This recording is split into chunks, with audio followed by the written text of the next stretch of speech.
Buenos días, hoy vamos a presentar el examen primer parcial del laboratorio de la materia de citología animal y vegetal, en el cual iniciaremos dibujando los dominios de la vida y luego les explicaré cuáles son las características de cada dominio.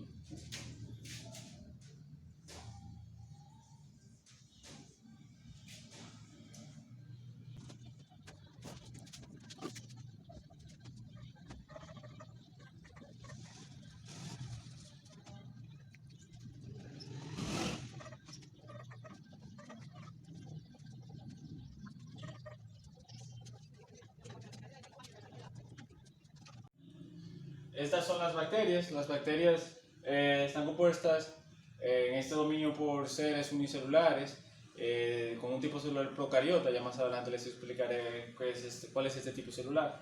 Estas también se caracterizan porque su membrana celular está conformada por ácidos grasos no ramificados, los que les dan menor resistencia a ambientes extremófilos. Entonces ahora vamos a continuar con el siguiente dominio.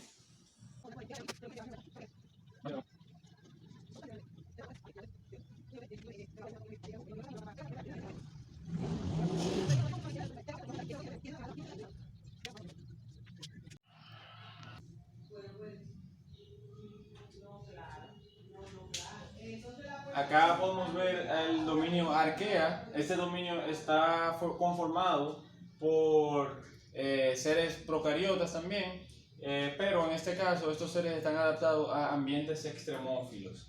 Entonces continuaremos ahora con...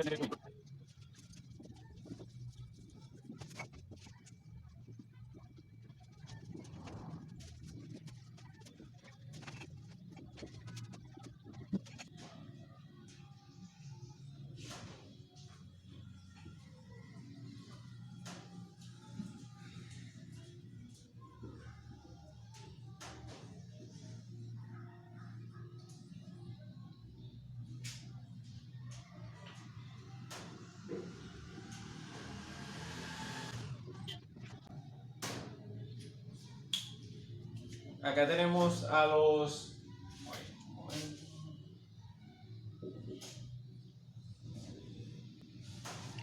Acá tenemos el dominio eucaria. Este está formado por seres que son multicelulares y su tipo celular es eucariota. Entonces, ya en breve yo les voy a explicar sobre los diferentes tipos celulares y cómo estos se diferencian el uno del otro. Entonces ahora vamos a colocar una micrografía de cada tipo celular, de cada dominio. Acá podemos ver una micrografía de las bacterias de este dominio. Como les dije, ya pronto les voy a explicar sobre los distintos tipos celulares. Como pueden ver, son unicelulares estas células. Acá podemos ver una de la arquea, una célula de este dominio. Y acá podemos ver células del dominio eucaria, que ya estas son multicelulares. Entonces, breve, lo voy a explicar los tipos celulares de cada uno. Bueno, acá tenemos los dos tipos de células. Estas son las eucariotas y las procariotas. Entonces, en las células procariotas podemos destacar entonces sus organelos que son distintos a las células eucariotas. Estas no tienen un núcleo, sino que su material genético se encuentra distribuido en el citoplasma de la célula. También tenemos que estas tienen una cápsula, a diferencia de las células eucariotas. Esta para proveerle protección ante ambientes agrestes. Tienen pili y flagelo que le permiten cierta movilidad. Y el pili también le permite reproducción, lo pueden utilizar para la reproducción. Ahora, dentro de las similitudes, tienen la membrana plasmática. Ambas células como protección, y también tienen los ribosomas para la traducción del ARN y bueno, pared celular como mencionado. Entonces las células eucariotas tienen otros ya organelos, pues además de otras diferencias como que las células eucariotas son más grandes, se consideran que estas son también más avanzadas en la escala evolutiva. El núcleo para el almacén del material genético, tenemos los retículos endoplasmáticos para síntesis de lípidos y proteínas, entre otros. También tenemos el citoesqueleto, que son básicamente microtúbulos que le permiten tener una cierta estructura a la célula eucariota. Y bueno, básicamente sus diferencias, como dije, son el tamaño, y estas células eucariotas suelen estar ya más especializadas también. También tenemos el aparato de Golgi, que se encarga de el almacén y la distribución de proteínas que han sido previamente sintetizadas por el retículo endoplasmático. Bueno, ahora vamos a hablar sobre el núcleo. El núcleo, como ya hemos mencionado, solamente se encuentra dentro de las células eucariotas. En este se almacena el material genético. La razón por la que este se encuentra en las células eucariotas es porque estas tienen ya un nivel de complejidad mayor, al que las células procariotas y los organismos procariotas no tenían la necesidad de mantener su material genético empaquetado dentro de un núcleo. Entonces, las distintas partes del núcleo son la cromatina, que es la forma en cómo se encuentra el material genético dentro del núcleo antes de compactarse y formar un cromosoma. Tenemos aquí el nucleolo. Aquí tenemos el nucleolo, quien se encarga de la transcripción del ARN. El nucleoplasma, que es donde se llevan a cabo todas las reacciones dentro del núcleo. Acá tenemos el poro nuclear, que es donde entra y sale diferentes sustancias. Por ejemplo, las sustancias de bajo peso molecular entran de manera pasiva, sin gasto energético, mientras que las moléculas de alto peso molecular tienen que entrar de manera activa o salir de manera activa del núcleo. Entonces tenemos también la envoltura nuclear, que es quien empaqueta todas las partes del núcleo. Esta está dividida por una membrana externa y por una membrana interna.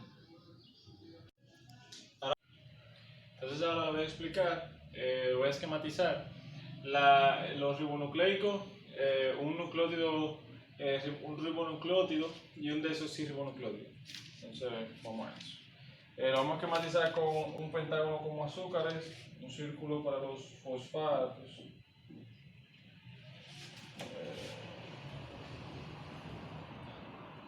Dale pausa. Y un rectángulo para los nucleótidos.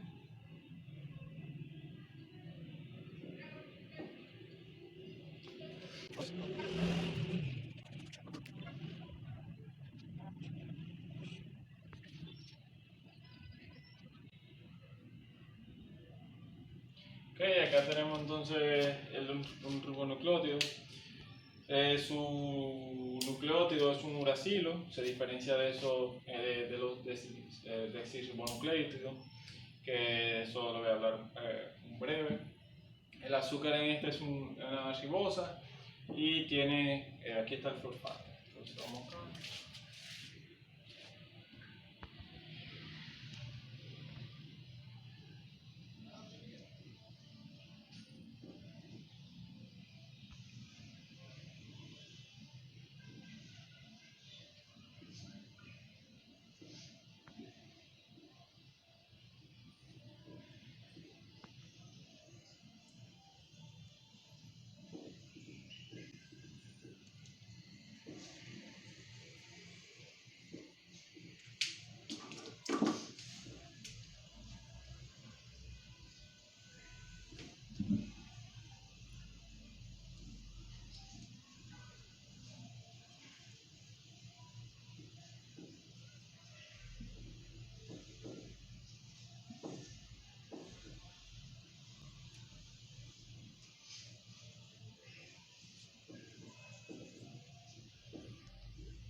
Entonces acá tenemos un desoxirribonucleótido, quitado su grupo fosfato, su azúcar, que en este caso es una desoxirribosa, y su nucleótido, que es una timida.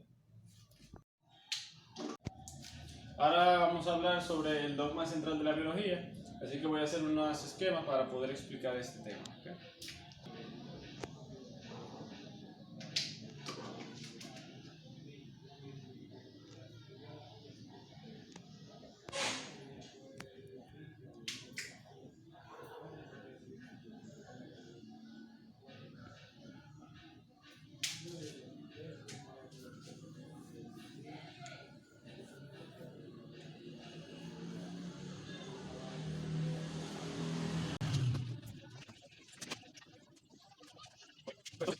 Lo que el dogma central de la biología nos dice es que el ADN requiere ser transcribido para llevar a cabo su función por el ARN y luego sintetizar para llevar a las proteínas, para tener las proteínas. Acá tenemos la fórmula de la proteína. Está formado por un grupo amino, un carboxilo. Son básicamente monómeros unidos que forman entonces ya macromoléculas, en este caso de las proteínas.